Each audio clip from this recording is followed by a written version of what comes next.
Commander Zara of the Nexari Empire stepped onto the human space station with her elite squad of warriors. She was tall with blue skin and 4 arms, each holding advanced weapons. Her species had conquered dozens of worlds and humans were next. On the list, the intelligence report said this station had only civilians and support staff. No military presence, no weapons, just traders and workers living their simple lives. Zara smiled, showing her sharp teeth. This would be easy, her lieutenant. Kira scanned the area with her device. She was smaller than Zara, but just as deadly with silver skin and glowing red eyes. The readings showed 300 humans aboard, mostly in the residential sections. We take the command center first, Zara ordered. Through their mental link, then we secure the power core. Once this station falls, the human homeworld will surrender. They moved through the corridors like shadows. Their advanced armor made them nearly invisible. Their weapons could cut through metal, walls. The humans had no chance against such technology, but something felt wrong. The station was too quiet. Most species panicked when the Nexari arrived. They ran and screamed and begged for mercy. These humans just went about their daily lives as if nothing happened. Zara reached the main hub area where several corridors met. A human male stood behind a food counter. He looked young with brown hair and calm green eyes. He wore a simple white uniform and was chopping vegetables with a large knife. The alien commander raised her plasma rifle. "You will surrender this station immediately," she demanded. The human looked up from his cutting board. His name tag read, Jake. He set down his knife and wiped his hands on his apron. "Sorry, but I am just the chef here," he said with a small smile. "You probably want to talk to Administrator Chen down in the command center, just a chef." Zara laughed. The sound was like grinding metal. "You think we fear a food preparer?" Jake shrugged and picked up his knife. "Again, well, I do make a mean sandwich if you are hungry." Kira stepped forward, scanning him with her device. "Commander, this human shows no fear responses. His heart rate is normal." Zara found this disturbing. Every species they had conquered showed terror when facing Nexari warriors. But this human acted like he was serving lunch to regular customers. "Move aside," she ordered. "We have work to do." Jake continued chopping vegetables. "I am afraid I cannot do that." "Cannot." The alien commander felt her anger rising. A primitive human dared to defy her. "Look," Jake said, still not looking up from his work. "I have 300 people to feed today.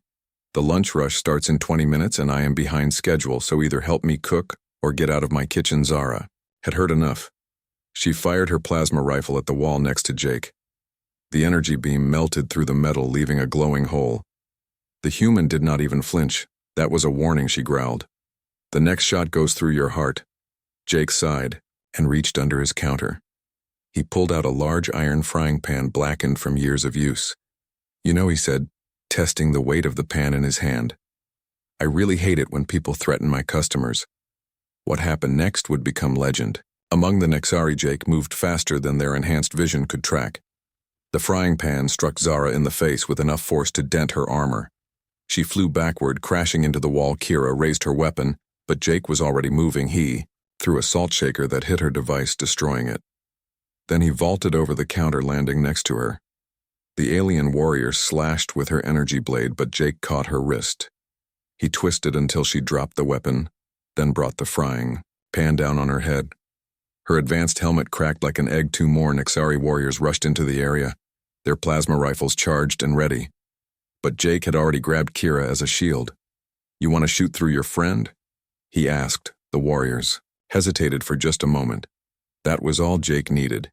He threw the unconscious Kira at one warrior, knocking them both down. Then he charged the second one. The alien tried to fire, but Jake was too close. He grabbed the rifle barrel and bent it into a pretzel. The warrior threw a punch with superhuman strength. Jake caught the fist in his free hand and squeezed until the alien cried out in pain.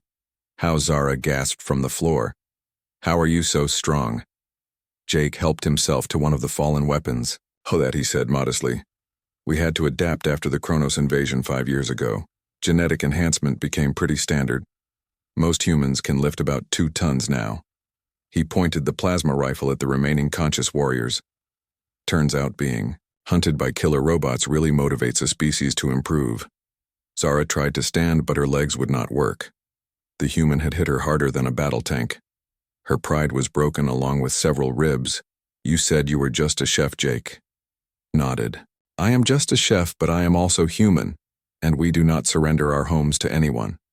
More Nexari reinforcements arrived through the main entrance, a full squad of 12 warriors in heavy combat armor. They saw their fallen comrades and raised their weapons. Jake calmly walked back to his counter and picked up his largest cooking pot. It was made of reinforced steel and could hold 50 gallons of soup.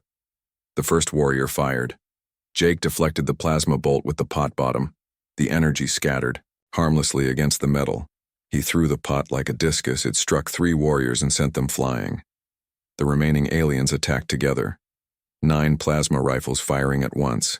Jake rolled behind his counter as the energy beams melted everything around him. When they stopped firing to reload, he popped up with 2 frying pans. The pans spun through the air like deadly frisbees. One shattered an alien helmet. The other broke a weapon in half. Jake vaulted the counter again, grabbing a meat tenderizer from his belt. What followed was less a battle and more a cooking demonstration. Jake moved through the Nexari squad like a chef preparing a meal. Each strike precise and purposeful.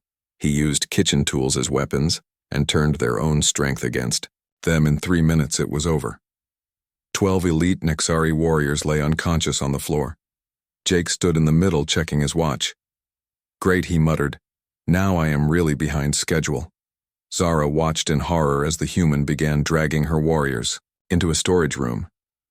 He moved them gently like he was arranging furniture, not disposing of enemies. "Who are you?" she whispered.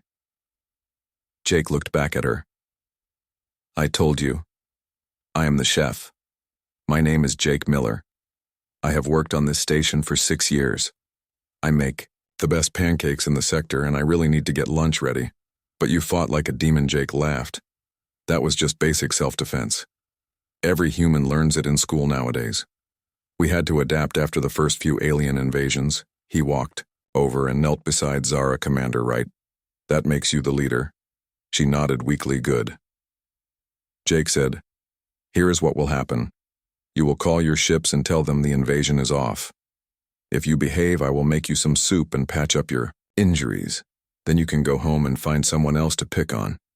But the Nexari Empire does not retreat." Jake shrugged. "Then you can stay here and help me serve lunch. Your choice." Zara stared at this impossible human. He had defeated her entire assault team with kitchen equipment and now offered her food like they were friends. "What kind of species were these humans?" "Your intelligence was wrong," she said quietly. "We studied your people for months.